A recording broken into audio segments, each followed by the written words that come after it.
Bonjour à tous, nous sommes lundi 18 décembre, vous savez que les jours de Noël approchent et justement on va parler dans notre ouverture de portable. Oui, portable, c'est-à-dire ce petit instrument dont on ne peut plus se passer. Et vous allez comprendre tout à l'heure pourquoi on parle de portable. Alors, portable, pourquoi? Parce que le ministre de l'Éducation nationale en France vient d'interdire les portables dans les écoles. Alors ça, c'est pas un cadeau de Noël pour nos jeunes, parce que vous savez très bien que nos jeunes Guadeloupéens, et pas seulement Martiniquais, Guyanais, un peu tout le monde aujourd'hui est à l'heure du portable, et interdire le portable à l'école, ça peut être quelque chose d'intéressant. Pour qui? Pour les enseignants, parce que souvent les élèves sont accrochés à leur portable pendant le cours, ils font passer des SMS pendant le cours, quelquefois même dans les examens, il est arrivé qu'on triche avec le portable, mais l'interdiction du portable à l'école, ça va causer des soucis. Pour qui? Pour les enseignants, mais pas seulement pour les principaux de collège aussi, parce que comment ferez-vous dans un collège avec 600 élèves de gérer les 600 portables le matin en entrée et le soir en partant?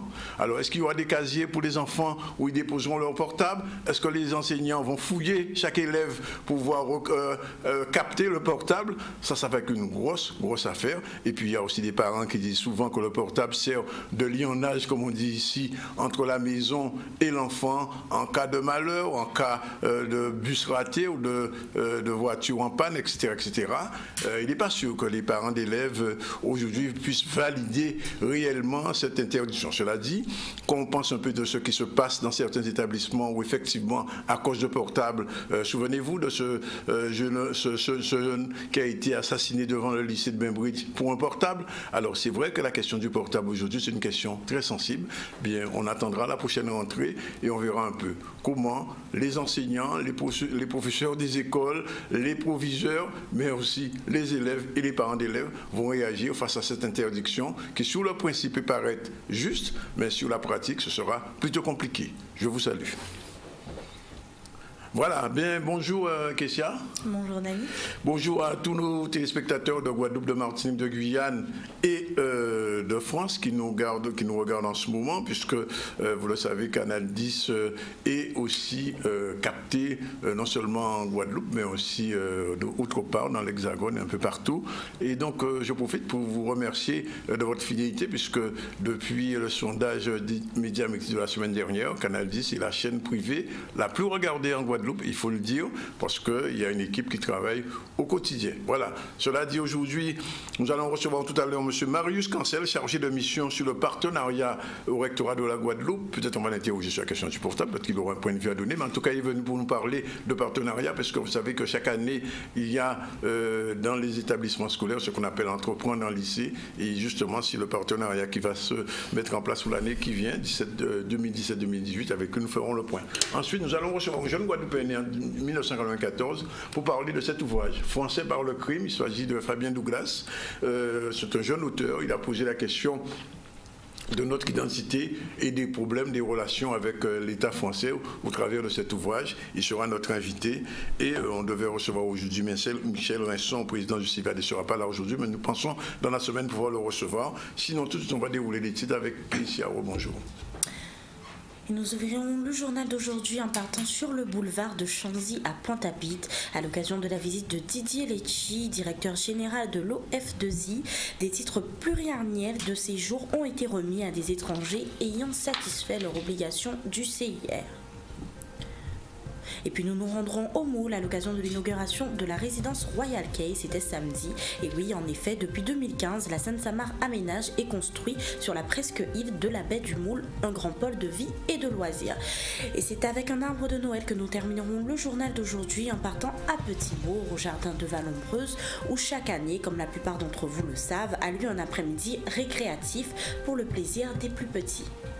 Mais pour l'heure, nous recevrons Cancel Marius avec Danick. Merci Keïssa. Et juste une dernière information, c'est pour regretter le décès de M. Georges Otili. Georges Otili, qui est guyanais, qui a été pendant longtemps sénateur honoraire de la Guyane, qui a été aussi président du conseil régional. Il vient de nous quitter. Nous aurons l'occasion, bien sûr, de revenir sur l'actualité et sur la vie de M. Georges Otili. Sinon, eh bien, effectivement, on reçoit Marius Cancel. Rebonjour. Vous êtes chargé de mission sur le partenariat rectorat Guadeloupe. Tout à l'heure, je parlais des portables à l'école. Qu'est-ce que vous en pensez? Ben, si ça peut rendre les élèves plus attentifs, eh ben, pourquoi pas, hein? Oui. Parce qu'on le sait très bien que quand ils ont le portable, ils sont très très distraits. Mais est-ce que ça sera gérable, cette affaire? Ah, ça, ce n'est pas à moi de le dire, ça. Bien sûr, on verra ça probablement à la rentrée. Alors, partenariat du rectorat de la Guadeloupe. Alors, je disais que régulièrement, chaque année, il y a on peut le dire, une édition de Entreprendre en lycée. Il est un peu important de rappeler un petit peu les contours de cette opération qui permet aux lycéens d'être en contact avec la réalité de l'entreprise, en fait. D'accord. Donc, Entreprendre en lycée, c'est une opération pédagogique mise en place par le rectorat de la Guadeloupe en 2002, copilotée par la région Guadeloupe et bien entendu cofinancée par le Fonds social européen. Donc c'est une opération qui permet à des jeunes, des lycéens, des apprentis, des étudiants de simuler la création, le fonctionnement d'une entreprise dans leur établissement scolaire. Donc, en simulation, les formalités de création, on leur montre, mais par contre, ils simulent vraiment le fonctionnement d'une entreprise dans la mesure où ils peuvent créer leur entreprise sous différentes formes juridiques, par exemple SRL, où ils occupent de véritables postes, gérant, directeur commercial, directeur financier, etc. Ils achètent, ils produisent, ils vendent, ils gèrent leur entreprise, ils exportent tous les rouages de l'entreprise et ils utilisent de vrais euros. Donc, l'objectif, c'est de leur donner le goût d'entreprendre, de leur montrer ce que c'est qu'une entreprise, de leur donner les outils nécessaires pour qu'ils soient des citoyens avertis et qu'ils puissent, et que cela puisse les aider à faire un choix d'orientation. Et bien entendu, de se dire demain, bon, l'entreprise, c'est mon affaire, c'est ce que je veux faire, ou c'est trop compliqué de gérer le monde, il y a trop de risques à prendre, donc je préfère être salarié. Être fonctionnaire, par exemple. Alors, vous avez dit que c'est une opération qui existe depuis 2002, donc vous êtes à la 16e édition, pratiquement. Quel bilan on peut tirer au moins des 10 dernières années d'Entrepreneurs lycée? Je veux dire, les jeunes qui ont commencé en 2002, qui avaient peut-être 16 ans, aujourd'hui, ils sont dans le monde adulte. Est-ce que certains ont pu réellement basculer dans l'entrepreneuriat? Donc, les chiffres, nous ne les avons pas puisque nous sommes en train de les faire. Par contre, je peux vous dire qu'il y a beaucoup de jeunes qui ont monté leur mini-entreprise et qui sont passés par cette opération. Je peux citer Madame Gouvindama qui a une entreprise de communication. Je peux aussi citer... Madame Gouvindama, Jessie, vous parlez? Jessie, exactement. Qui était journaliste ici d'ailleurs. Hein? Ben voilà. Elle a été journaliste ici avec nous. Eh bien, elle nous l'a confié que c'est aussi grâce à Entreprendre en lycée qu'elle s'est positionnée dans cette dynamique. Oui.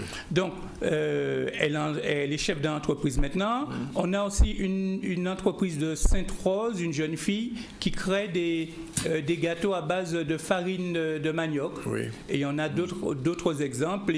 Et pour ceux qu'on a un peu perdus, je les invite à nous rejoindre, pour être les ambassadeurs de ces jeunes, pour leur expliquer ce que le passage Entrepreneur en lycée leur a apporté. Donc, je peux vous laisser mon portable, c'est le 06 90 72 61 15. Alors, donc, vous reprenez 06 90 71 72 oui. 61 15. 61 15. Donc, ces chefs d'entreprise qui sont passés par Entrepreneur lycée, je réitère ma demande, je vous invite à nous rejoindre parce que ces jeunes ont besoin de vous, ils ont besoin d'ambassadeurs, ils ont besoin d'exemples. Alors, Monsieur Cancel, comment ça s'organise concrètement qu'on lance l'idée?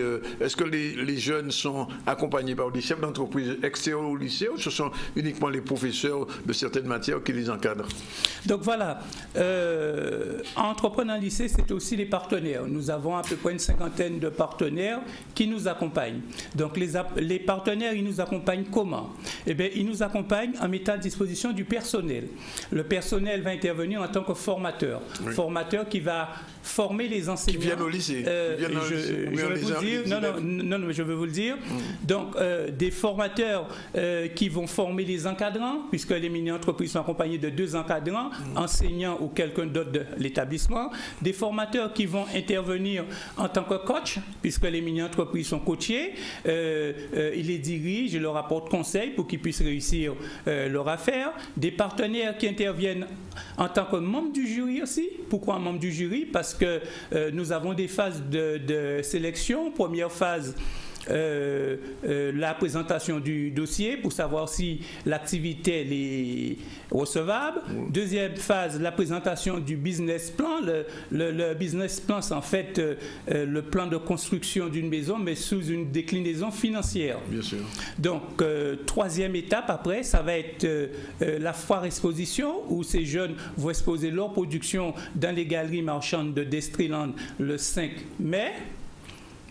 Par la suite, ils ont encore une autre phase du jury qui va être la soutenance du rapport d'activité, parce que toute entreprise dresse son bilan d'activité à la fin de l'activité. Donc, ils vont devoir soutenir ça. Et enfin, à la fin, la cérémonie de récompense, de remise de récompense qui aura lieu au palais Laura Flessel, et je vous encourage à venir les voir. Je crois que c'est le 9 juin. Oui. Si mes 9 juin 2018. Hein, oui. Donc, pour les partenaires, ils interviennent aussi en apportant une contribution pour les cadeaux aussi. D'accord. Voilà. Donc, je le précise dans Entreprendre en lycée, tous les jeunes ont gagné. Ils ont gagné de par leur expérience, parce qu'au bout de quelques mois, on se rend compte que ce ne sont plus les mêmes élèves, et ils auront aussi gagné, bon, parce qu'on va tous les récompenser. Hein. Oui, il y a des partenaires qui offrent des entrées dans leur activité, il y a des cadeaux informatiques, et cette année, le premier prix sera un parcours entrepreneurial au Canada. Vous allez me dire pourquoi le Canada? Eh bien, pour prendre contact avec une autre culture, pour rencontrer des chefs et d'entreprises, et pour voir comment ça se passe là-bas. Comment vous, en tant que chargé de mission de ce partenariat, vous négociez avec les entreprises? Comment ça se passe? Est-ce que spontanément les entreprises acceptent, ou alors il faut les convaincre? Donc, ça, je peux vous le dire, et je le répète tous les jours, les entreprises en Guadeloupe sont très citoyennes. Oui. Donc, dès que le rectorat fait appel à elles, eh bien, elles répondent toujours présent. Bon, c'est vrai qu'on a un vivier, c'est vrai qu'on ne sollicite pas toujours les mêmes pour ne pas les épuiser, mais en tout cas, tout le monde répond et tout le monde est présent. Oui. Alors, par rapport à j'imagine qu'il y a des parents ou des jeunes qui regardent en ce moment, ils se posent la question de savoir, est-ce que ce genre d'initiative, entre guillemets, perturbe les cours, ou bien accompagne les cours? Comment ça se passe? C'est-à-dire, est-ce que le volume horaire d'un élève en terminale ou en première, autant que je me souvienne, c'est peut-être 25 heures ou 20 ou 25 heures, ces heures de formation à l'entreprise, c'est un surplus, un surcoût, ou alors c'est défalqué? Comment vous fonctionnez? Donc, c'est une opération basée sur le volontariat, donc menée hors du temps scolaire. Donc, ce sont les personnes qui sont vraiment intéressées qui s'y mettent. Enfin, les élèves qui sont intéressés. Oui. Les élèves, oui, qui sont intéressés. Il n'y a pas d'obligation. Il n'y a pas d'obligation, c'est basé sur le volontariat. Et croyez-moi que quand ils s'y mettent, eh bien, ils jouent le jeu jusqu'à la fin et ils savent ce qu'ils ont à gagner. Alors, justement, en parlant de gagner, quand un jeune se lance dans l'entrepreneuriat, il faut des fonds. S'il doit acheter du matériel pour fabriquer ce qu'il doit faire, comment ça se passe? Il y a une mise de fonds qui est faite au départ? Donc, l'organisation vire pour chaque mini-entreprise une subvention de 800 €. D'accord. Donc 800 euros. Une fois que le projet est accepté, une fois que le projet est validé et que la convention a été signée avec les établissements scolaires partants, on verse 800 euros à la mini-entreprise. Oui. J'ai omis de le dire, ce sont quand même 209 élèves qui participent à cette opération. Sur l'ensemble de la Guadeloupe. Sur l'ensemble de l'académie, oui. 18 lycées mobilisés, 59 encadrants et, je l'ai dit, une cinquantaine de partenaires. C'est une grosse opération quand même, il faut le dire. C'est une opération, pour être modeste, qui monte en pression parce qu'elle intéresse tout le monde. Et c'est vrai que les enseignants se rendent compte que les élèves qui ont participé à cette opération changent. Dans quel sens ils changent? Ils changent, ils sont plus coopératifs et ils comprennent le sens de ce qu'on leur demande. Pourquoi? Parce qu'ils touchent du doigt les différentes disciplines et ils se rendent compte que la vie n'est pas aussi facile que ça. Un exemple, quand il faut licencier un camarade, on le licencie. Ah bon, carrément? Oui. Ça veut dire qu'il y a l'UGTG à l'intérieur de... Ah non, il n'y a pas l'UGTG puisque le projet il est pédagogique. Mais il y en a qui sont très syndicales, mais ça, c'est la vie de l'entreprise et on est là pour ils sont leur vraiment dans la réalité concrète de l'entreprise. Ils sont dans une dynamique d'entreprise. Et ils peuvent licencier ou... Ah oui. Ah oui, et quand il y a un copain, on sait qu'il va empêcher l'activité d'avancer, de se développer, la décision est prise par ces mineurs. Qui prend la décision? C'est le conseil ou bien c'est uniquement le jeune chef d'entreprise? Donc, c'est le chef d'entreprise, c'est lui qui est responsable, parce que les adultes, ils sont là pour encadrer, pour leur dire ça va pas, pour les remettre de nouveau sous la voie droite et quand ils... Voilà. Mais ce sont eux qui jouent le jeu et comme le dit notre slogan sur notre site entrepreneurlycée.com, le boss, ce sont eux. Oui, voilà. Donc, je vous invite à aller voir toutes les réalisations sur entrepreneurlycée.com. Voilà. On a reçu d'ailleurs l'année dernière une jeune du lycée de Providence, si je m'abuse, qui avait un projet intéressant. Et donc, le seul souci, d'après ce que vous dites, c'est le suivi finalement. C'est ce qui manque aujourd'hui. Donc, un suivi dans quel sens? Parce que c'est-à-dire, quand les jeunes ont créé leur entreprise, s'ils ont gagné, bon, ça a été validé, ils ont gagné, parce que je vous posais la question sur ce qui s'est passé dans les années antérieures, on ne sait pas après ce qu'ils deviennent, c'est ça? C'est-à-dire que moi, j'ai repris cette affaire-là il y a 3 ans. Oui. Et ce que je peux vous dire, c'est que la région est partante pour les entreprises qui veulent pérenniser. Oui. Donc, il y a un dispositif qui est mis en place et nous-mêmes aussi, nous pensons mettre en place certaines choses. Mais les jeunes, ils sont là et vous êtes notre partenaire et d'ailleurs, vous allez recevoir toutes les mini-entreprises. Oui, bien sûr. Et j'aurai l'occasion de vous dire, voilà, nous avons retrouvé tous ces jeunes et ils pourront témoigner. D'accord. Donc, voilà. C'est une opération visiblement. Alors, j'imagine que pour les inscriptions, c'est parti déjà ou ça va démarrer? Mais les inscriptions sont faites, les dossiers déjà sont validés. Ce sont 30 mini-entreprises qui participent au challenge. Oui. Voilà, donc, et dans des activités diverses. Il n'y a plus possibilité de s'inscrire là? Non, voilà. Donc, c'est pour la prochaine édition. Donc, par contre, je peux vous dire que ces jeunes sont très imaginatifs, puisque nous avons des activités axées sur le développement durable. On a une mini-entreprise qui va créer des mobiliers de jardin et d'élevage en palettes. En palette, avec une palette. D'accord. Voilà, avec par exemple une autre mini-entreprise qui va travailler sur les perruques. Sur les perruques. Les perruques, les prothèses, les prothèses avant les cheveux de l'État. Capillaires, voilà. D'accord. Donc voilà, et par exemple, qui va reconditionner, qui va faire, qui va rénover. Oui. On a aussi dans l'alimentaire, dans la restauration, dans la pâtisserie, tous les secteurs d'activité sont touchés par ces jeunes. Monsieur Cancel, vous avez dit que vous suivez cette opération depuis au moins 3 ans. D'une manière générale, qu'est-ce qui revient le plus souvent? Les emplois, les entreprises dans le numérique, dans l'alimentaire, dans le développement durable, quelles sont les choses qui vous savez, toutes les années, les jeunes nous étonnent.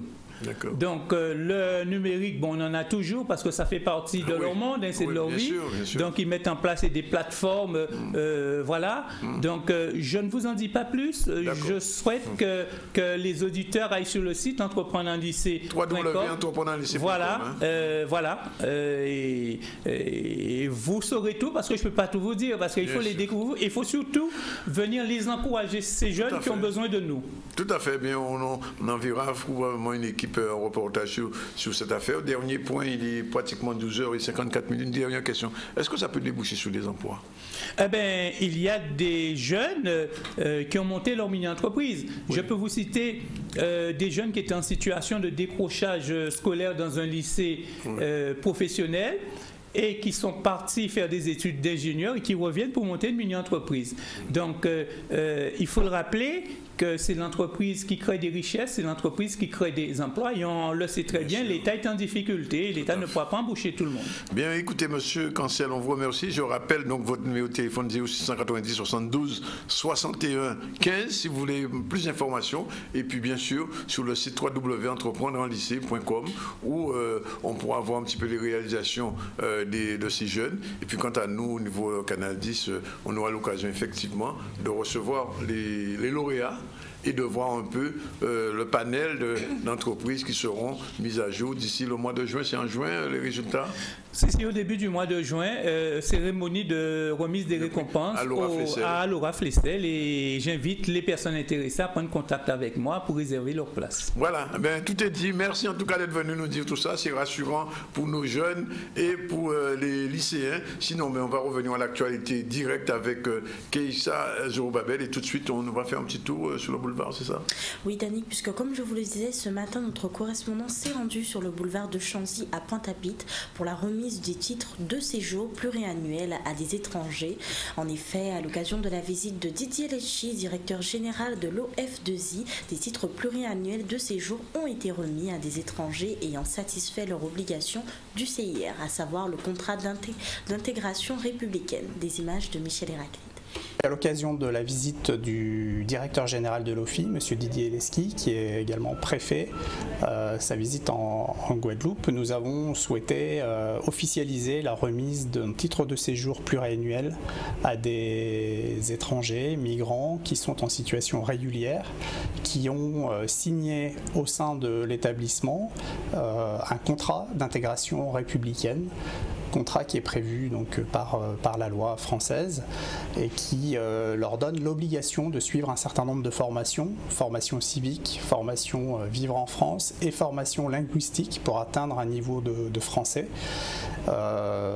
Donc c'est une obligation pour tous les étrangers primo-arrivants que de signer ce contrat, et à l'issue de ce contrat, s'ils ont respecté leurs obligations, ils ont donc droit à un titre de séjour pluriannuel, c'est-à-dire qu'ils sont du coup plus obligés d'aller chaque année à la préfecture pour faire leur démarche. Ils peuvent avoir un titre de 3 ans et ensuite éventuellement avoir un titre de 10 ans. Je viens au nom de la préfecture remettre à 2 personnes qui ont obtenu leur contrat d'intégration républicaine au sein des services de la préfecture de Guadeloupe. Actuellement, les services des étrangers de la préfecture de Guadeloupe est entièrement centralisé depuis début 2017 plutôt au sein de la sous-préfecture, puisque l'ensemble des étrangers sont dorénavant traités à la sous-préfecture de Pointe-à-Pitre, que ce soit en termes d'asile, que ce soit en termes de naturalisation ou d'admission au séjour sur le territoire français. Voilà, donc mon rôle ici est de remettre les titres à ceux qui ont obtenu leur contrat d'intégration républicaine dans le cadre de l'insertion sur le territoire français. Je suis venu en Guadeloupe pour soutenir mon équipe qui ici s'occupe, comme partout sur le territoire national, de l'accueil des migrants légaux et des demandeurs d'asile. Nous avons en Guadeloupe à peu près 600 personnes qui tous les ans obtiennent un premier titre de séjour et qui vont bénéficier des cours de français ou des cours de présentation de la société française dans le cadre du contrat d'intégration républicaine. Et puis nous avons une trentaine de demandeurs d'asile qui sont pris en charge par l'OFI dans le cadre de leur parcours, puisque après ils vont soumettre leur dossier à ce qu'on appelle l'OFPRA, l'Office français pour les réfugiés et les apatrides, et en fonction de la décision pourront obtenir un titre de séjour ou devront peut-être retourner dans leur pays d'origine. L'OFII à ce moment-là leur propose ce qui s'appelle une aide au retour volontaire. Ça concerne à peu près 30 personnes par an aussi à partir de la Guadeloupe.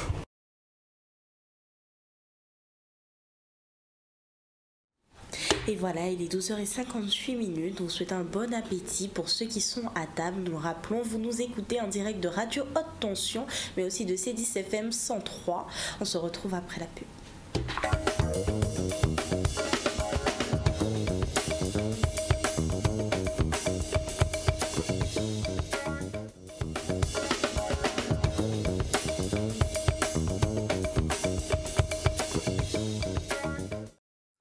Voilà, il est 13h05 dans le ZCL en direct de RHT, Radio Haute Tension 89.8, mais aussi C10 FM sur la 103. Je vous l'ai dit, on va recevoir tout à l'heure Fabien Douglas pour cet ouvrage L'identité guadeloupéenne en question. En fait, c'est un crime français par le crime. Il va nous expliquer tout à l'heure pourquoi. Je profite de l'occasion pour faire un petit peu de promo, puisque le dernier numéro de Focus est sorti. Je ne peux même pas vous dire qu'il est en vente, il est distribué gratuitement. C'est un numéro qu'il faut lire, il y a des articles intéressants dedans. Je profite pour vous présenter cet ouvrage de Raymond Gama, Évolution d'un grand domaine sucrier dans la Caraïbe, 18e et 20e siècle, c'est le tome 1. Ouais, c'est quelque chose, un ouvrage qui pèse. On aura l'occasion de recevoir M. Raymond Gama ici tout à l'heure. Mais avant, on revient à l'actualité avec Issa, Zorobabel avec Z. Et nous avons ouvert le journal d'aujourd'hui en partant sur le boulevard de Chanzy à Pointe-à-Pitre où à l'occasion de la visite de Didier Lecci, directeur général de l'OF2I, des titres pluriannuels de séjour ont été remis à des étrangers ayant satisfait leur obligation du CIR. Et puis nous nous rendrons au Moule à l'occasion de l'inauguration de la résidence Royal Cay. C'était samedi et oui, en effet, depuis 2015, la Seine-Samar aménage et construit sur la presque île de la baie du Moule un grand pôle de vie et de loisirs. Et c'est avec un arbre de Noël que nous terminerons le journal d'aujourd'hui en partant à Petit-Bourg, au jardin de Vallombreuse, où chaque année a lieu un après-midi récréatif pour le plaisir de nos plus petits. Et comme je vous le disais, l'innovation Outre-mer est un concours national créé à l'initiative Outre-mer Network.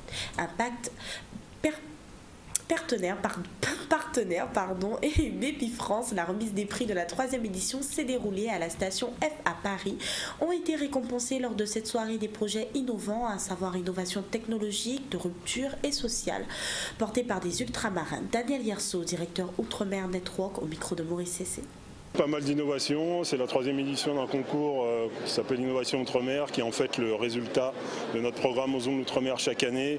8 prix, dont un prix supplémentaire avec le prix personnalité de l'année. Le but, c'est de faire connaître l'innovation en Outre-mer à des fonds d'investissement qui étaient dans la salle. Toute la journée, les 18 finalistes ont eu des ateliers, 5 ateliers, 3 fonds d'investissement, un réseau de business angel, et puis il y a des fonds d'investissement qui sont partenaires de Station F, qui ont regardé certains de leurs dossiers et qui vont continuer à les accompagner. On a eu 4 partenaires importants cette année, donc on monte peut-être en gamme avec le ministère de l'Outre-mer, la région Guadeloupe, Lenovo. On a eu la présence de Elisabeth Moreno, la PDG de Lenovo France. Ça, c'était une belle surprise, et Campus Réunion. Et puis bien sûr tous nos partenaires, Nexa, la FTPE Martinique, CCI, etc., qui font un gros boulot. Et donc on est très très heureux de pouvoir démontrer qu'il y a de l'innovation en Outre-mer et de le faire dans le lieu emblématique de la tech européenne. Vous créez de l'innovation locale, ça répond à un besoin international. On peut facturer depuis la Martinique, la Réunion, la Polynésie, depuis Saint-Pierre-et-Miquelon, et vos clients finalement c'est le monde entier. Et je pense que voilà, ça fait des années qu'on commence à voir poindre une nouvelle génération. On en est modestement l'un des témoins. Je pense qu'il y a d'autres réseaux qui étaient là ce soir, il y en avait beaucoup. On est surpris, il y a beaucoup de monde, on est près de 400 personnes ce soir. Et franchement, on espère que la prochaine édition, ce sera encore plus fort. Première édition, 150 personnes. Cette année, on en a 400, à peu près les mêmes prix. La première année, 2 levées de fonds entre 500 000 et 700 000. La deuxième année, identique. Cette année, on a vraiment mis la pression. On espère que non seulement on va avoir des levées qui vont commencer à taper la barre du million d'euros, mais surtout ce qu'on a dit, et là, vous nous jugerez au résultat, on espère quand même avoir plus de 2 dossiers qui vont être éligibles à du financement pour l'année prochaine. Voilà, je vous l'ai dit, nous allons recevoir Fabien Douglas. Fabien Douglas est un jeune Guadeloupéen qui vient de sortir cet ouvrage, Français par le crime, une crise identitaire. Et l'ouvrage tombe à pic puisqu'il y a moins d'une dizaine de jours, le CIPN interpellait en justice le système colonial français, puisque vous savez qu'il y avait la question des réparations se pose avec une certaine acuité dans notre pays, mais pas seulement, mais aussi dans la Caraïbe. Réparation post-coloniale, c'est-à-dire que les Guadeloupéens descendants des Noirs exploités, esclavagisés ici, se posent la question, qui peut réparer, à quel moment l'État français prendra en compte ses responsabilités? Ce procès retentissant qui s'est déjà déroulé en Martinique, s'est déroulé en Guadeloupe la semaine dernière, et donc cet ouvrage pose aussi cette question des réparations. Bonjour Fabien Douglas. Bonjour. Alors j'imagine que vous avez dû entendre parler de ce procès sur les réparations. Alors quelle est votre position de l'ouvrage sur la question des réparations? C'est totalement le sujet du livre, parce que j'en parle aussi un petit peu. Et c'est un petit peu, dans ce livre-là, j'essaie de légitimer, d'expliquer un peu l'utilité des réparations. Donc je suis pour réfléchir à la question des réparations, sous quelle forme qu'elles peuvent prendre, et vraiment quelle est l'utilité pour le pays, quoi. Alors je ne sais pas si vous avez entendu ça, mais il y a à peu près une semaine, revenant d'Afrique, Macron a annoncé en France que finalement les réparations, concrètement comme la plupart des chefs d'État français, ce n'est pas quelque chose vraiment à l'ordre du jour, mais par contre on pourrait considérer le Memorial Act comme étant déjà un acte de réparation. C'est votre point de vue? Pas du tout. Ouais. Quelque part, il fait un pas quand même en avant. Oui. Je crois que c'est le seul depuis un petit moment qui a Sarkozy, Hollande, Chirac et compagnie. De la colonisation comme étant un crime contre l'humanité. Oui. En l'occurrence, le discours qu'il a fait en Afrique, il y a beaucoup de choses à redire dessus, mais quand même c'est un pas en avant. Mais si vous vraiment le contenu de ce qu'il a dit dans son discours, on n'est vraiment pas d'accord. Dans le livre, j'explique un petit peu vraiment le positionnement que l'État français a eu depuis l'abolition jusqu'à aujourd'hui, qui n'a pas réellement changé. Oui. Donc c'est ce sentiment-là que j'exprime quand je dis que je suis français par le crime. Oui. Alors il faut peut-être expliquer aux Guadeloupéens qui ne le savent pas qu'il y a eu, entre guillemets, je mets toujours des guillemets, deux abolitions. Une en 1794 qui était presque une abolition, mais en fait on s'est rendu compte que très vite les Guadeloupéens retournaient dans l'esclavage par le biais des ateliers, et que Napoléon Bonaparte, qui en France porté au nu, a été celui qui a rétabli l'esclavage réellement en 1802 en Guadeloupe. Et donc votre ouvrage justement parle de cette abolition de 1794. Qu'est-ce qui vous a mis sur la piste? Parce que je vous assure que les jeunes de votre âge, vous êtes nés en 1994, en général ils sont très loin de ce genre de préoccupations. C'est un long cheminement déjà, c'est le contexte dans lequel je grandis. J'ai mon père qui a été militant indépendantiste dans les années 80-90. Il l'a été, il ne l'est plus. Il ne l'est plus. D'accord. Enfin, il a ses idées, quoi. Oui. Et j'ai mon frère aussi qui est très averti sur la question du panafricanisme, donc il est assez documenté, ne serait-ce que sur Cheikh Anta Diop, certains auteurs africains. Et donc, c'est tout naturellement que moi aussi, je grandis un petit peu dans ça, et au collège, j'ai pris l'option de la matière créole qu'on avait la possibilité de choisir. L'écriture du créole et compagnie, c'est ça? C'est ça. Oui, la culture créole, quoi. Au-delà même de l'écriture, on a aussi un petit peu d'histoire et de culture, bien effectivement. Sûr. Et je me suis intéressé à un personnage qui revenait souvent dans cette matière-là, qui est Toussaint Louverture. Oui, bien sûr. Qui m'a intéressé beaucoup, et j'ai cherché. Et puis j'ai commencé vraiment à faire des recherches autour de ce sujet-là, de ce sentiment-là, parce que Français par le crime, c'est d'abord un sentiment. Oui. Quand j'étais en études au Canada, donc j'ai commencé à écrire le livre il y a 4 ans. Et c'était la première fois en fait que je faisais l'expérience si vous voulez, de l'intégration dans une société nouvelle. Oui. Et je me rends compte que pour se présenter à une société, il faut se connaître. Oui. Alors que je me rends compte qu'il y a des soucis, j'ai des doutes encore. Je ne sais pas vraiment comment me présenter si je suis français. Est-ce qu'il n'y a pas de souci quand je dis ça? Je suis fier d'être français. Oui. Et quelque part, je sens quelque chose quand même. Je me dis, mais effectivement, je me sens surtout guadeloupéen avant d'être français. Et j'essaye d'expliquer ça en fait. Oui, c'est tout à fait. C'est un petit peu le propos du livre. Et je dis, il y a une autre problématique. Enfin, j'en sais quelque chose puisque j'étais pendant quelque temps sur ce sujet. C'est ce qu'on appelle le négationnisme en Guadeloupe, où un certain nombre de personnes veulent nier notre histoire, premièrement, ou la déforment. Et puis il y a eu, enfin, vous en parlez un petit peu indirectement du Code noir, finalement. Comment nos historiens guadeloupéens, malheureusement, font l'impasse sur cette question. Mais pour un jeune comme vous, cette crise identitaire, comment vous, dans le livre vous en parlez, mais vous-même, comment vous arrivez à vous situer dans cette optique? Alors, au fil du livre, je découvre en fait vraiment ce à quoi je veux m'identifier. Donc je m'identifie d'abord comme un Guadeloupéen. Oui. Et donc voilà, je m'identifie d'abord comme un Guadeloupéen dans le contexte dans lequel on se trouve, où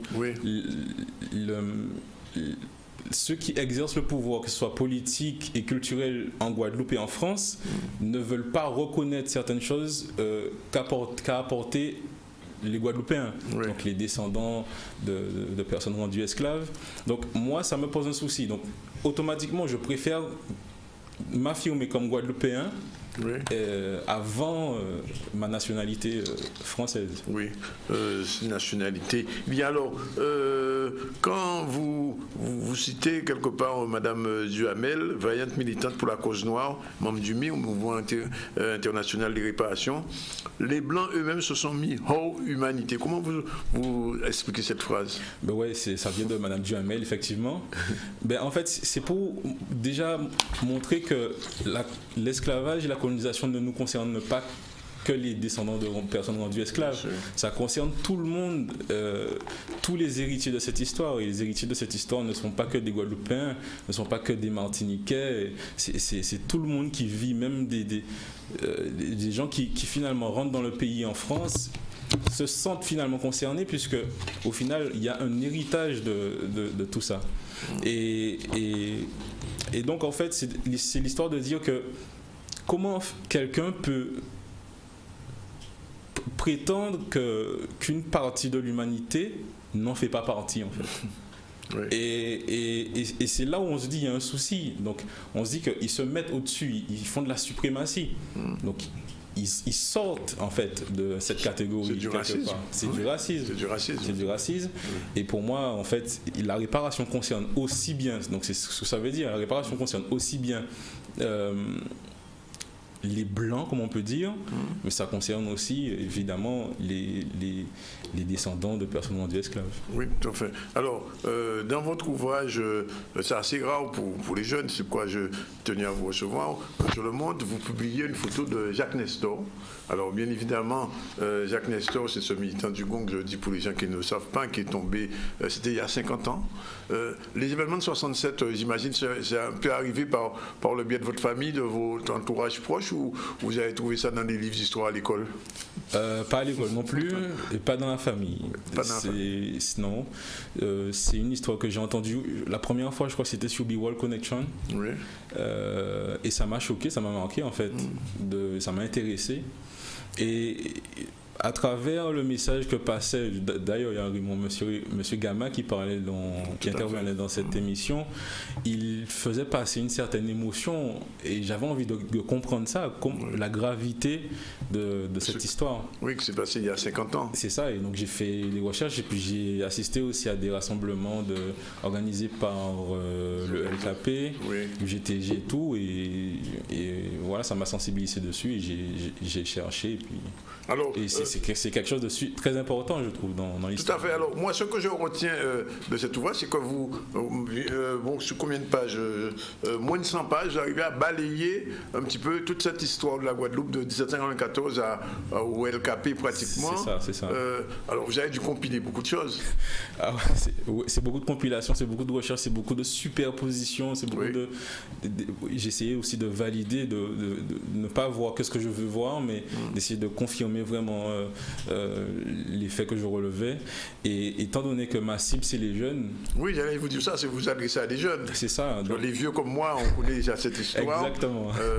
On la connaît même pas trop. Ou pas tant, parce que j'ai aussi rencontré un public récemment de personnes moins jeunes et qui n'étaient pas très avertis sur le sujet. Ah bon? Oui, parce qu'il y a clairement une partie de la société qui refuse vraiment de comprendre l'importance de cette histoire. Ouais. Donc c'est vrai que j'ai vu ça, mais comme je suis jeune et effectivement je prends la mesure de l'importance des jeunes dans un pays, j'essaie de m'adresser à eux, surtout pour mon premier ouvrage.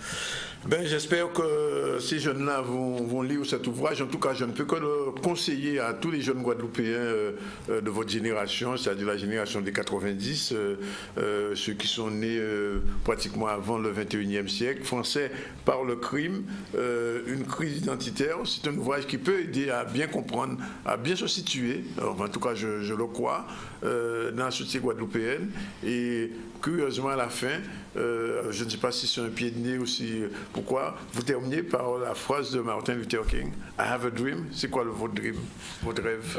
Mon rêve, c'est que on se trouve, en fait, le livre, c'est pas de rejeter la France, c'est pas de rejeter l'autre. Et je pense que le rêve, c'est vraiment qu'on comprenne qu'on ne peut pas évoluer sans respect. Quand on entend même des Guadeloupéens dire « ouais, mais il faut qu'on passe à autre chose, c'est du passé », mais oui, mais si on essaie de faire ça, sur quoi on met une croix sur nous-mêmes. Et qu'est-ce qui nous empêche de vraiment avancer et de vraiment s'émanciper? C'est l'instance coloniale. Oui. Donc le rêve, c'est que l'instance coloniale prenne conscience que pour qu'on se développe et pour qu'il y ait une vraie paix, une vraie harmonie dans la nation, c'est qu'il y ait une certaine reconnaissance dans l'apport culturel et intellectuel même de l'Afrique, mais aussi dans le crime. Et puis dans cette reconnaissance-là, on en sort des héros comme Toussaint Louverture, comme des Grèce Ignace dont je parle dans le livre, Massoto et tout ça. Ouais. Donc on se crée un imaginaire en acceptant cette histoire-là. Si on continue à la refuser, on se rejette nous-mêmes et on n'arrive pas à avoir devant, quoi. En tout cas, je le dis, on le conseille. Keïssa, c'est un livre que je vais vous offrir en souhaitant que vous le lisiez, parce que vous apprendrez beaucoup de choses, parce que ce sont un jeune de votre génération qui a écrit. Et j'ai reçu il y a quelques semaines, au mois de juin, Raphaël Lapin, vous le connaissez? Non, pas du tout. Non, c'est un jeune Guadeloupéen aussi. Il a écrit un ouvrage sur l'autonomie. Il repose la question de l'autonomie. Et aujourd'hui, c'est un ouvrage, même si ce n'est pas écrit clairement, mais enfin, qui pose la question de l'indépendance de la Guadeloupe in fine. Et je pense qu'à ce titre-là, c'est un ouvrage qu'il faut avoir. Il faut le lire, il faut acheter. Et il va même coûter cher. Il est disponible déjà partout?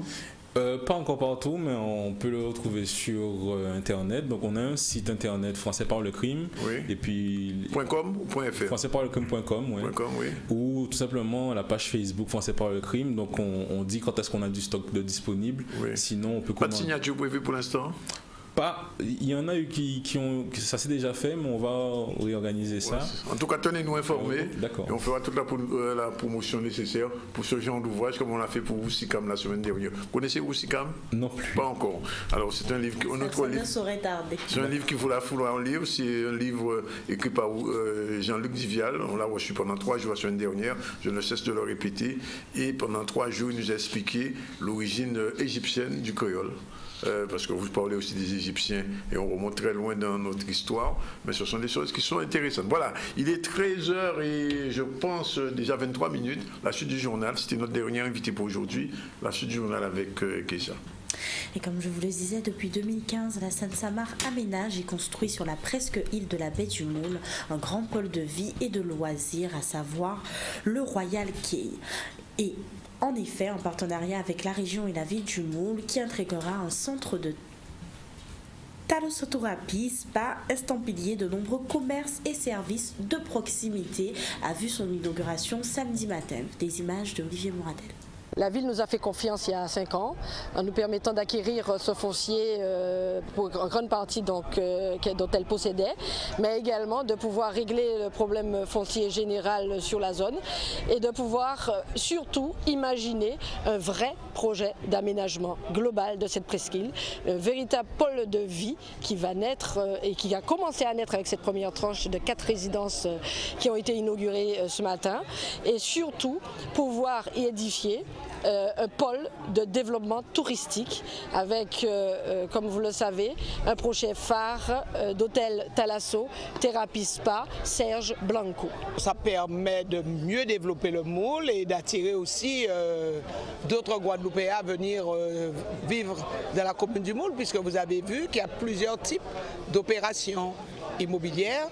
Et vous savez que sur le site de la baie, nous allons aussi bientôt accueillir un hôtel de 4 étoiles et un centre de thalassothérapie. Nous avons en charge l'aménagement du territoire. Mais ce qui est surtout important, c'est que c'est le grand projet de Royal Quay. Au-delà des maisons qui sont inaugurées aujourd'hui, cela doit pouvoir aboutir à l'installation d'un hôtel avec un centre de thalassothérapie et qui va donner une dimension touristique supplémentaire énorme au niveau de la ville du Moule et in fine au niveau de la région Guadeloupe. Cela va asseoir notre destination et comme vous le savez, le président a annoncé 1 million de touristes. Cela nous permettra d'être dans cette stratégie avec ces nouveaux supports pour que la destination Guadeloupe soit plus attractive.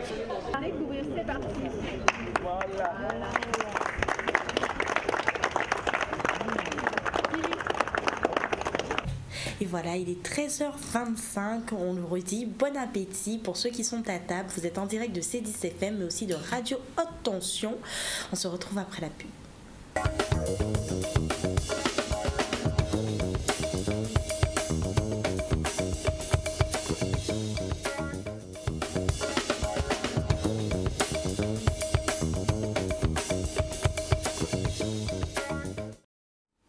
Voilà, dernière partie du ZCL, il est 13h30. Nous sommes toujours en direct de RHT Radio Haute Tension et de C10FM et bien sûr sur le canal 10. Mais avant de recevoir M. Simon, qui est un ex-membre du GIEC, il va expliquer tout à l'heure pourquoi il a quitté cette organisation. Tout de suite, un rappel des titres avec Keïssa Zorobabel Akonzed. Et nous avons ouvert le journal d'aujourd'hui en partant sur le boulevard de Chanzy à Pointe-à-Pitre, où à l'occasion de la visite de Didier Lecci, directeur général de l'OF2I, des titres pluriannuels de séjour ont été remis à des étrangers ayant satisfait leurs obligations du CIR. Et puis nous nous sommes rendus au Moule à l'occasion de l'inauguration de la résidence Royal Quay. C'était samedi, et oui, en effet, depuis 2015, la Seine-Saint-Marc aménage et construit sur la presque île de la baie du Moule un grand pôle de vie et de loisirs. Et c'est avec un arbre de Noël que nous terminerons le journal d'aujourd'hui, en partant à Petit-Bourg, au jardin de Vallombreuse, où chaque année a lieu un après-midi récréatif pour le bonheur de nos plus petits. Merci Keïssa, on va revenir tout à l'heure vers l'actualité, mais je vous l'ai dit, on reçoit M. Simon. Bonjour. Oui, bonjour. M. Simon, il était membre du GIEC Guadeloupe Unie, qui était Socialisme et Réalité, mais qui est devenu solidaire et responsable. C'était à leur dernier congrès. Vous avez suivi cette organisation pendant quelques années et subitement, vous décidez, comme on dit, de sauter à terre. Quelle est la raison ? L'expression est peut-être bien forte, mais c'est en fin de compte, c'est une prise de conscience, puisque je me suis écarté du GIEC, où on a voulu m'écarter depuis 2-3 ans. C'est différent entre vouloir vous écarter et vous êtes écarté. C'est un petit peu pareil. Comme on a voulu, moi j'ai pris la peau d'escampette et j'ai décidé de réfléchir un petit peu pour savoir est-ce que ma place était vraiment au GIEC, puisque pour moi ce parti, j'y avais adhéré parce que je pensais que c'était un parti de progrès, où on allait vraiment évoluer pour le bien du peuple guadeloupéen. Et je vois que après avoir constaté, après mes 3 années d'absence, que ce n'est pas le cas. On a quand même oublié, on a plus donné de l'importance à son projet personnel politique que le peuple. Et les mêmes interrogations sont toujours les mêmes. Que faisons-nous pour l'eau? Que faisons-nous pour améliorer le confort du Guadeloupéen? Et je pense que là où il y a eu un loupé, et que je ne peux pas donner raison à rester dans ce parti, c'est que quand on décide de faire de la politique, c'est d'abord le peuple. Le peuple, il faut le mettre en avant. Doit-on continuer à progresser personnellement et oublier le peuple? Où en est la conscience? Et je me pose cette question. D'où la grande question aussi que je m'interroge, le projet guadeloupéen, il en est où? Comme si pour réussir en politique, il faut d'abord se donner une bonne prestance au niveau de la communication, tromper tout le monde et passer. Halte là, puisque on regarde comment ça se passe dans certains pays européens où c'est le peuple qui décide, la rue décide. Et je pense qu'en Guadeloupe, ça arrivera bientôt. Enfin, c'était le cas en 2009. Alors, mais est-ce qu'il est plus facile qu'on est militant d'une organisation politique de la contexter de l'intérieur ou de l'extérieur? Parce que quand vous êtes à l'extérieur, vous n'avez plus voix au chapitre. Quand vous êtes à l'intérieur, vous pouvez encore contester ce qui peut être contestable. Non, à l'intérieur, on conteste quand on est en phase avec le mouvement. Quand on n'est plus en phase, on ne conteste plus. On se conteste soi-même puisqu'on n'a pas sa place là. Moi, je pense qu'il faut avoir une liberté, une véracité dans la parole pour qu'on soit en phase avec soi-même pour avancer dans les projets. Parce que sinon, on est emmuré. Et une fois que vous êtes emmuré, vous oubliez le peuple, puisqu'on vous met dans un système, voilà comment il faut faire. Non, moi je dis que nous avons une liberté d'évoluer, une liberté d'action, chose qui ne se faisait pas vraiment au GUSR, puisque une partie décidait du projet. Non, il faut que tout le monde puisse parler. Et je crois que le projet guadeloupéen viendra quand on sera à l'écoute des autres. Et c'est quand je suis à l'écoute des autres que je peux moi aussi progresser. Si moi j'impose quelque chose, je ne fais rien pour la nation. Vous avez le sentiment au GUSR que l'écoute n'est pas de mise pour les militants de base? Non. Parce que j'ai eu l'occasion, c'était à Morne-à-l'Eau, juste avant les élections, les dernières élections, voir l'intronisation de certaines personnes. On se tenait, monsieur Losbach, qui est président d'ailleurs du GUSR, soutenait Olivier Servat, madame, comment elle s'appelle, Diana Perrin, etc. Vous n'étiez pas d'accord avec tout ça? Moi, je dirais que c'est une grande messe politique, puisque derrière, c'est comment intégrer plus facilement des mandats. Donc, on fait des parrainages en fonction du calcul de nombre de voix. Mais pas en fonction des projets, en fonction... Moi, je pense que quand quelqu'un a une idée bien valable, là, il faut le soutenir. Mais, excusez-moi, mais comment se fait-il qu'avec les parrainages, on se retrouve maire, député, sénateur, on ne sait même pas où on en est et on ne sait pas ce qu'on a fait pour le peuple? À quel moment s'interroge-t-on sur la véracité de ce pays? Et après dire que rien ne va en Guadeloupe. Nous avons des possibilités. Même en étant fermé institutionnellement, on peut biaiser. On a l'évolution institutionnelle jusqu'à maintenant. Les mêmes, justement, GUSR ont travaillé pour cela. Oui. Ils ont oublié ce que c'était. Pourquoi ne pas changer le système guadeloupéen que nous avons, puisqu'il ne fonctionne pas? Nous sommes encore dans la souffrance, nous, le peuple. Donc, nous avons des éléments qui nous le permettent. Je disais aussi la loi Notré. C'est une loi qui permet au niveau local d'avancer en termes de projets économiques, projets sociaux. Ça ne se fait pas pour l'instant. Ça devrait nous donner une dynamique. Je suis de Marie-Galante, je regarde la région, le projet régional, à part les grandes phrases, c'est totalement obsolète. Il faut faire des choses pour que le peuple aussi se dise enfin il y a des hommes et des femmes qui se battent. Je pense que la conviction, vouloir faire avancer les choses parce qu'on se sent intégré dans un projet social, économique et politique, c'est peut-être ça être un homme. C'est pas forcément avoir des poches pleines, avoir le pouvoir, le multipouvoir. Vous allez me dire sans pouvoir on n'avance pas, mais est-ce que quand on rentre le soir chez soi, est-ce qu'on est heureux?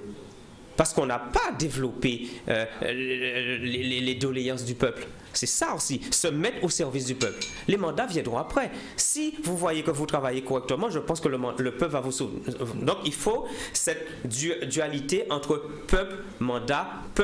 Ça ne se fait pas pour l'instant. Et ce genre de réflexion, quand vous l'avanciez à l'intérieur du GUSR, vous n'étiez pas du tout écouté? Non, on n'est pas forcément écouté parce qu'ils sont dans un système bien précis. On va parler de cumul des mandats, la chose qui fâche, ils sont tous des cumulards. Excusez-moi. Donc quand on est cumulard, ça veut dire qu'on gagne beaucoup d'argent, mais on a beaucoup de domaines, de portefeuilles. Mais ça veut dire qu'on n'est pas souvent présent. Donc on fait de la représentativité, mais on ne travaille pas. Et quand je parlais de cumul des mandats, certes, il faut quand même revoir le statut de l'élu, quitte à augmenter ses honoraires dans la mesure où il quitte son travail, il coûte tout pendant une certaine période. Mais à ce moment-là, il sera tenu d'avoir des résultats pendant une période donnée où il ne fera que ça. Et là, je pense que c'est avoir une liberté intellectuelle et culturelle de se dire, voilà, j'ai un mandat, je travaille pour le peuple. Là, c'est pas ça. C'est avoir des mandats, des mandats, des mandats, des mandats. Oui. Alors quand par exemple, il y a un peu plus d'une année, le GESR a décidé de changer son sigle, de passer de socialisme à réalité à solidaire et responsable. Comment vous avez vécu ça? Vous étiez encore au GESR? J'étais dedans encore, puisque je travaillais. Le but, c'était simplement... Vous étiez d'accord avec ce changement de dénomination? Parce que c'était simplement de pouvoir s'écarter de la ligne luréliste. Parce que dans socialiste, parce que la ligne luréliste quand même était bien forte à l'époque. Oui. Donc ça n'a été pour moi, et quand je vois comment ça fonctionne, ça n'a été qu'un changement de dénomination. Oui. Mais le fond même, est-ce qu'on y a pensé au fond? Qu'est-ce qu'on apporte de plus? Il ne suffit pas de dire qu'on change une mandature, on change un homme, et de voir que quelques années après, on fait la même chose. Le fond, le rôle du politicien, il en est où?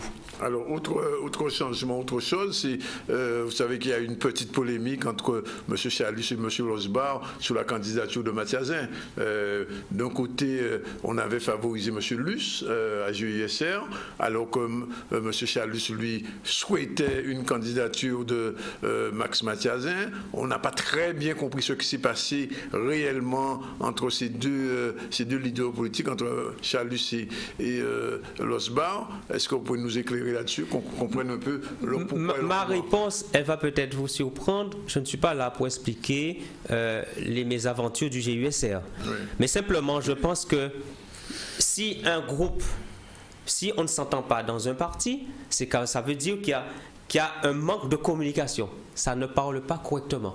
Parce que quand bien même que M. Chalus soutienne, etc., s'il y avait une communication bien travaillée... Parce qu'il était très proche du GUSR à l'époque. Oui, très proche, il n'y a pas de souci. On disait même qu'il était membre du bureau, on le voyait à toutes les réunions. Oui, mais le problème, là, c'est une histoire d'homme.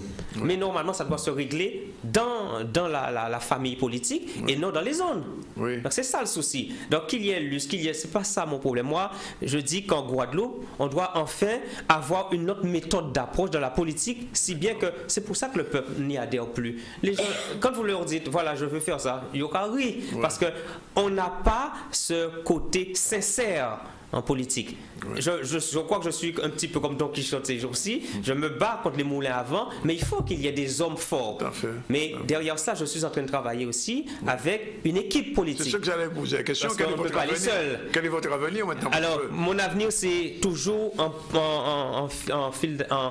point de mire ce projet guadeloupéen. Ça va faire déjà 6 mois que nous travaillons avec des hommes politiques qui ont décidé... De tous bords? De tous bords, qui ont décidé aussi de ne pas donner de l'importance à leur carrière. Mais leur carrière dépendra de ce qu'on fait pour le peuple. Donc, je ne donne pas les noms pour l'instant parce qu'on va se réunir bientôt, mais je me sens bien. Vous avez créé une nouvelle organisation, c'est ça? Nous sommes en train de faire une nouvelle organisation. Parce que, attention, je vous dis ça, je ne sais pas si tel est le cas. M. Luel aussi est en train de créer une nouvelle organisation avec des restes de PPDG, des morceaux de GUSR. Il a même dit qu'il peut aller jusqu'aux indépendantistes. Alors, est-ce que vous êtes dans cette mouvance-là ou autre chose? Ça, c'est la méthode Lurel. Moi, je ne suis pas dans ce genre de mouvance. Ce genre de mouvance, c'est...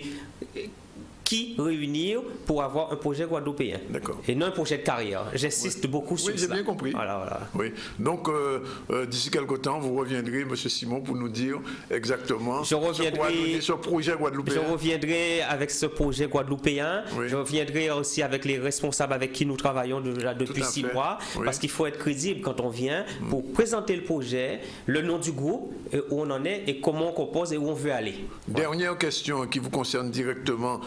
Marie-Galante, la situation est très mauvaise. Vous savez que la Chambre régionale des comptes a stigmatisé la gestion de cet organisme qui est dirigé par Madame Edzol.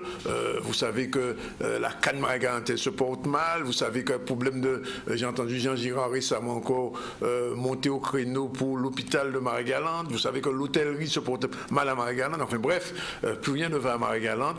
Est-ce que dans votre projet guadeloupéen, vous envisagez quand même de donner à Marie-Galante et ce que j'appelle les îles du Sud une place un peu plus importante? Je suis bien placé pour le dire puisque je suis Marie-Galantais.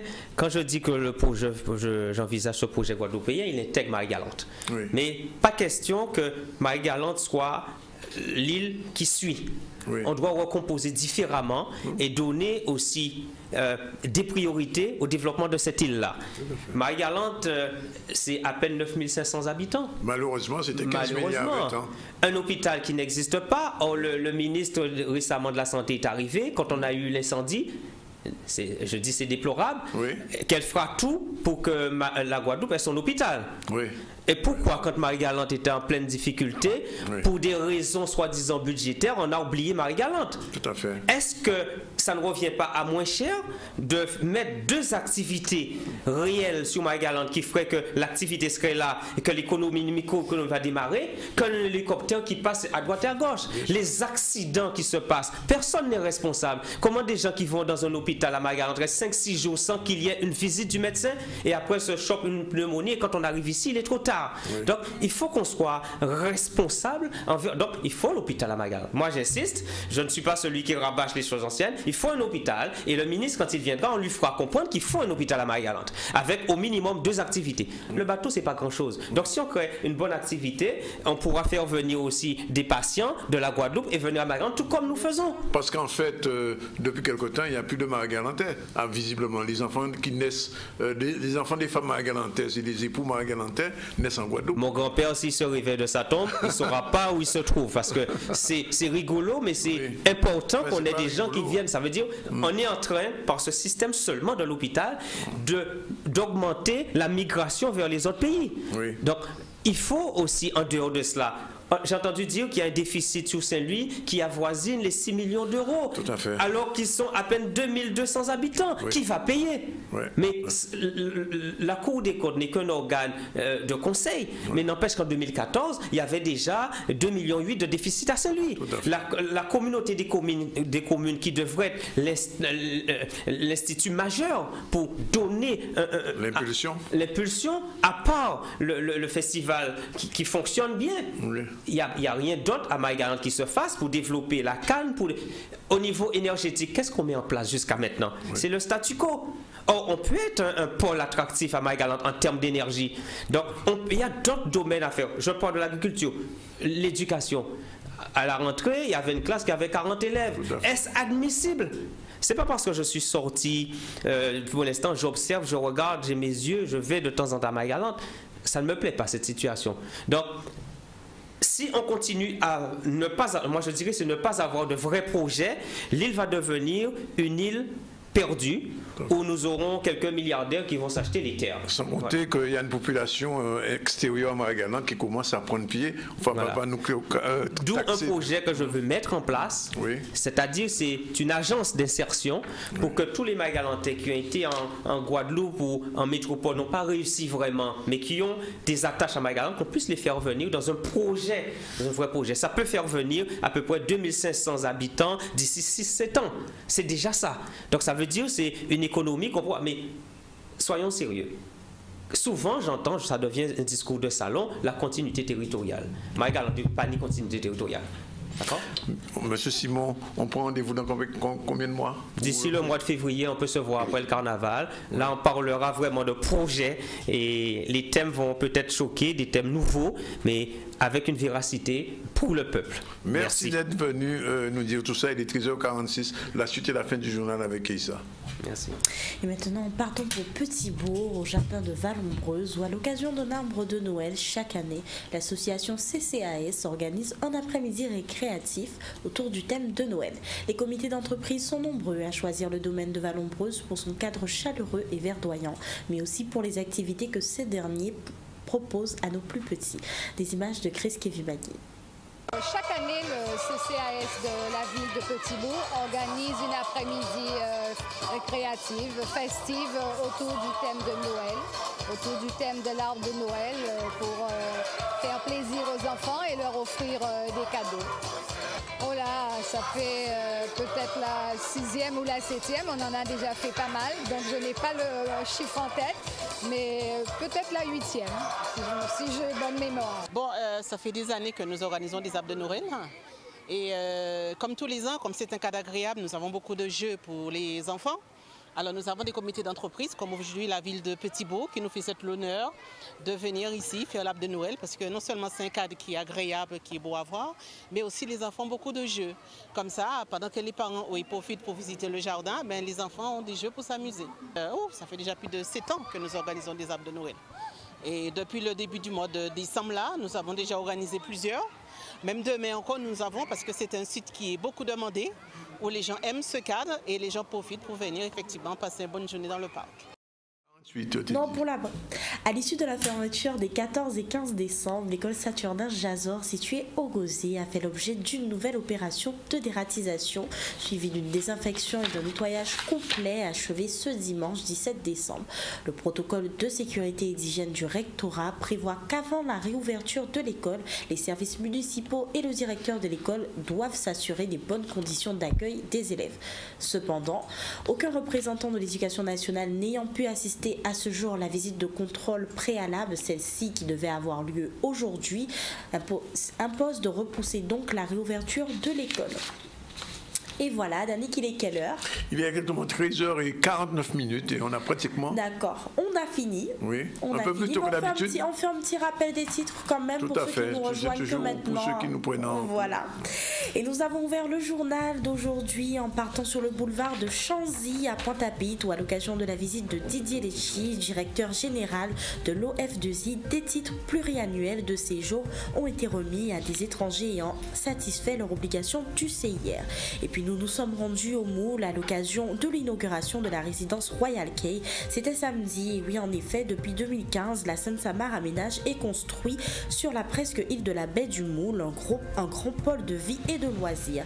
Et c'est avec un arbre de Noël que nous avons terminé le journal d'aujourd'hui en partant à Petit-Bourg au jardin de Vallombreuse où chaque année a lieu un après-midi récréatif pour le plaisir de nos plus petits. Et nous avons reçu Fabien Douglas pour le livre français Par le crime.